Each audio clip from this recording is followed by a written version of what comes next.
রাষ্ট্র যখন ব্যর্থ তখন রক্ত ঝরে রাস্তায়। এই সরকারের ক্ষমতায় আসার পর থেকেই দেশ যেন এক নিরাপত্তাহীন পরীক্ষাগারে পরিণত হয়েছে। শুরুতেই যেসব সন্ত্রাসী, অপরাধী ও দাগী চক্রকে ছেড়ে দেওয়া হয়েছে তার ফল আজ চোখের সামনে। প্রশ্ন একটাই, এটা কি নিছক ব্যর্থতা নাকি পরিকল্পিত ধ্বংস? আজ চট্টগ্রামের সীতাকুণ্ডে র্যাব সদস্য নিহত হওয়া কোনো বিচ্ছিন্ন ঘটনা নয়। র্যাবের মতো একটি এলিট ফোর্সের সদস্যকে হত্যা করা মানে রাষ্ট্রের মেরুদণ্ডে আঘাত। অথচ সরকার ও তার উপদেষ্টারা নীরব, উদাসীন, যেন এসব কিছুই স্বাভাবিক।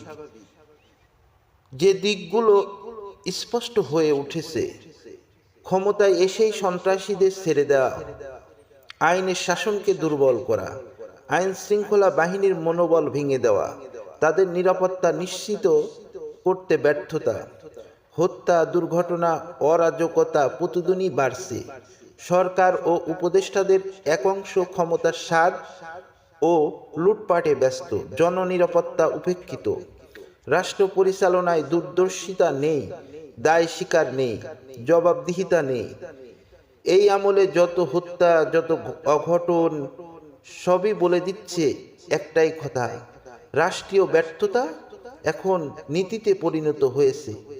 যদি সত্যি এই সরকার জনগণের জন্য হতো, তাহলে সন্ত্রাসীরা সাহস পেত না, র্যাব সদস্যরা প্রাণ দিতেন না, সাধারণ মানুষ প্রতিদিন আতঙ্কে থাকতো না। দেশ কি এভাবেই চলবে, নাকি ক্ষমতার স্বাদ মেটাতে গিয়ে বাংলাদেশকে ধ্বংসের দিকেই ঠেলে দেওয়া হচ্ছে? ইতিহাস একদিন প্রশ্ন করবে, এই রক্তের দায় কার?